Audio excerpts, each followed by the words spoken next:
കോടീശ്വരന്മാർക്ക് വിൽക്കാൻ കൂട്ടുനിന്നവരെല്ലാവരും നിയമത്തിന്റെ മുന്നിൽ വരണം. അതാണ് ആഗ്രഹിക്കുന്നത്. അയ്യപ്പ ഭക്തർ കേരളത്തിൽ ആഗ്രഹിക്കുന്ന അതാണ്.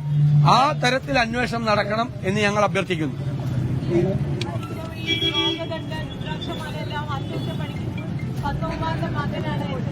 അത് യോഗദണ്ഡും രുദ്രാക്ഷമാലയും സ്വർണം ചേർക്കാൻ വേണ്ടിയിട്ട് കൊടുത്തിരുന്നത് ദേവസ്വം ബോർഡിന്റെ പ്രസിഡന്റിന്റെ മകന് തന്നെയാണ് കൊടുത്തിരിക്കുന്നത്.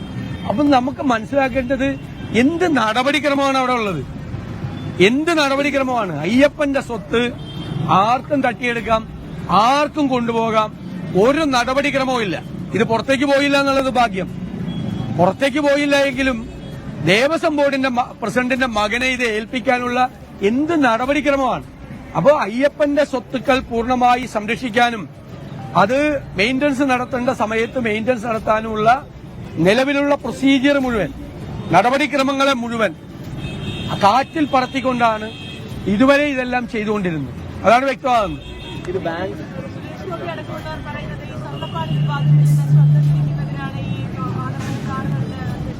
അദ്ദേഹം അത് തിരിച്ചറിഞ്ഞതിന് അദ്ദേഹത്തെ ഞാൻ അഭിനന്ദിക്കുകയാണ്. കാരണം സാധാരണ കേന്ദ്ര ഗവൺമെന്റ് ഒരു പ്രതിസന്ധിയിലെത്തുമ്പോഴാണ് ED അന്വേഷണം കൊണ്ട് ഇറങ്ങുന്നത്. ഇത് കേരള ഗവൺമെന്റ് ഒരു പ്രതിസന്ധിയിലെത്തിയപ്പോഴാണ് ED അന്വേഷണം കൊണ്ട് ഇറക്കിയത്. അപ്പൊ ഞങ്ങൾ പറഞ്ഞല്ലോ, ഒരു പൊളിറ്റിക്കൽ നെക്സസ് ഉണ്ട്, ഒരു അവിശുദ്ധ രാഷ്ട്രീയ ബന്ധമുണ്ട്, അതുകൊണ്ടാണ് ED ഇറങ്ങിയിരിക്കുന്നത് എന്ന് കേന്ദ്രമന്ത്രി തന്നെ പറയുമ്പോൾ നമുക്ക് വിശ്വസിക്കാതിരിക്കാൻ പറ്റുമോ? അദ്ദേഹത്തിന് ഇതിനെ കുറിച്ച് കൂടുതൽ അറിവുണ്ടാവും. അതുകൊണ്ടാണ് കേരള ഗവൺമെന്റിനെ രക്ഷിക്കാൻ ഈ വിഷയത്തിൽ നിന്ന് ശ്രദ്ധ മാറ്റാൻ വേണ്ടിയിട്ടാണ് നടന്മാരുടെ വീട്ടിൽ, സിനിമാ താരങ്ങളുടെ വീട്ടിൽ ED കയറുന്നതെന്ന് ഒരു കേന്ദ്രമന്ത്രി പറഞ്ഞാൽ നമുക്ക് അവിശ്വസിക്കേണ്ട കാര്യമില്ല. അപ്പൊ അത് ഞങ്ങൾ പറഞ്ഞത് ശരിയാണെന്നാണ് അദ്ദേഹം പറയുന്നത്.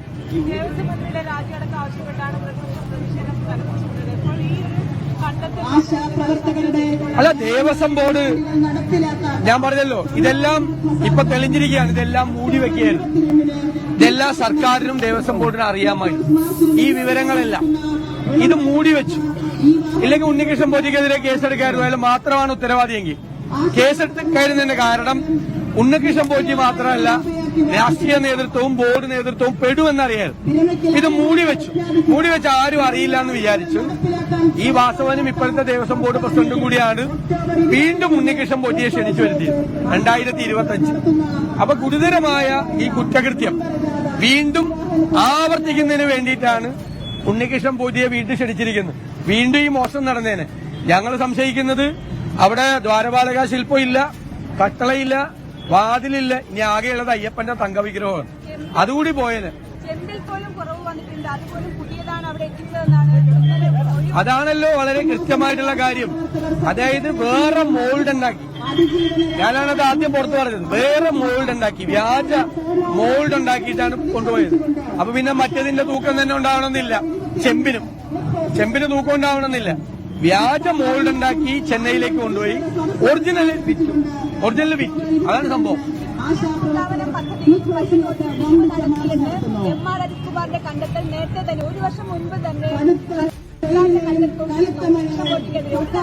അല്ല, MR അജിത് കുമാറിന്റെ റിപ്പോർട്ട് ഗവൺമെന്റിന്റെ കയ്യിലും മുഖ്യമന്ത്രിയുടെ കയ്യിലുണ്ട്.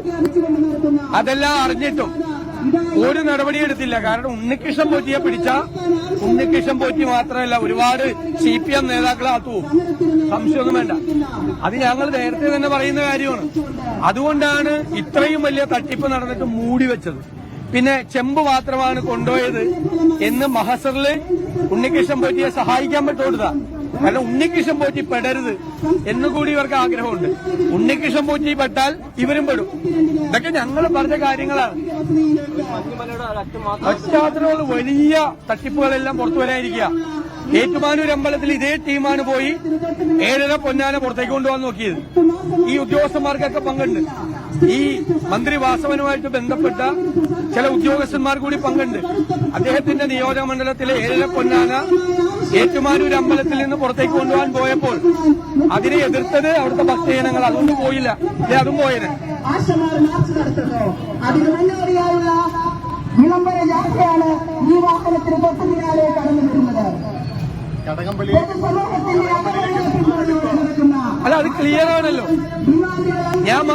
ഞാൻ പറഞ്ഞത് ദ്വാരപാലക ശില്പം വിറ്റെന്ന് പറഞ്ഞ ഞാനല്ലല്ലോ, കോടതിയാ അല്ലേ?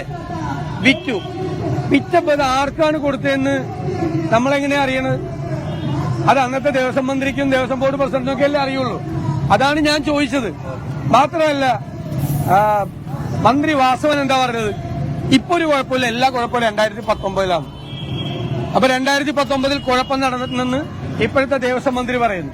ഇപ്പോഴത്തെ ദേവസ്വം ബോർഡ് പ്രസിഡന്റ് എന്താ പറയുന്നത്? ഞങ്ങളൊന്നും ചെയ്തില്ല, എല്ലാ കുഴപ്പവും 2019